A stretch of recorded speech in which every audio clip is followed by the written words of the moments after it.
吃面条就是通透，好吃。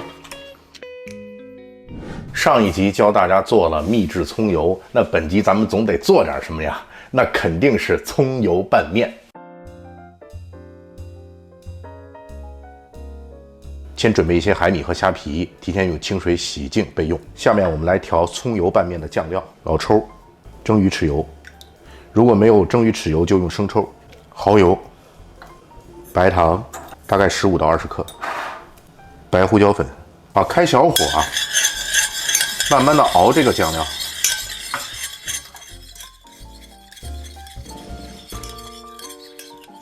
好。我们把这个酱料把它微微熬开，就现在的冒泡的状态基本就可以了。再稍微的热一会儿，让它蒸发掉一些水分。好了，这样就差不多了。好，热锅放入葱油，保持中小火，再加入一些红葱头和香葱。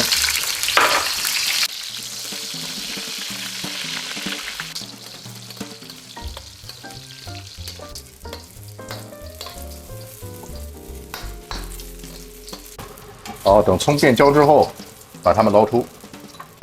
这时候用小火，我们把海米和虾皮放进去，稍微的过一下油。好，这个油我们倒到刚才的酱料里。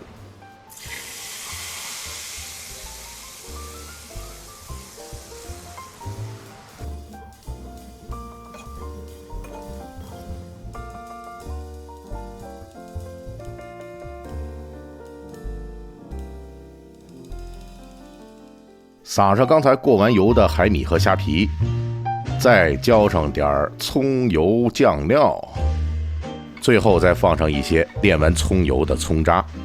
葱油拌面做好了。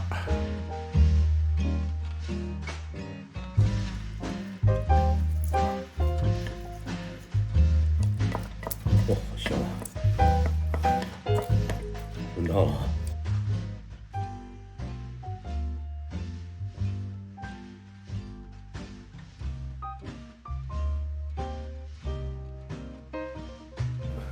葱油拌面一大盘今天晚上跟碳水干上了，来替大家尝一尝哇，哎呀，这个色香味哎呀，我真是替你们感到遗憾，在屏幕前色香味你们只能尝到一个色，这个我现在闻到的味儿真的特别好闻，特别香。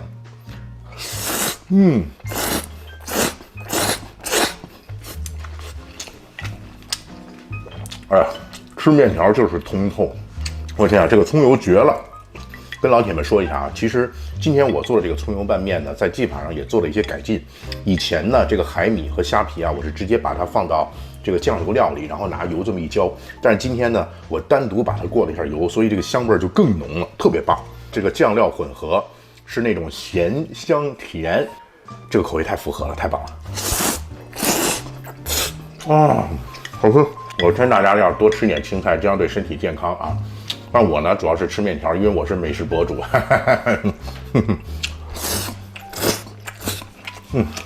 差不多洋葱焦化的这个烹饪技法，应该就给大家介绍的告一段落了。包括说怎么样去炼葱油，怎么样去做葱油拌面。这个葱油拌面无论是一人食还是一家的吃，都是非常简单的做法，家常菜，但是吃了之后真的特别治愈，特别好。咱们下集再见了，拜拜。吃好每顿饭，过好每一天。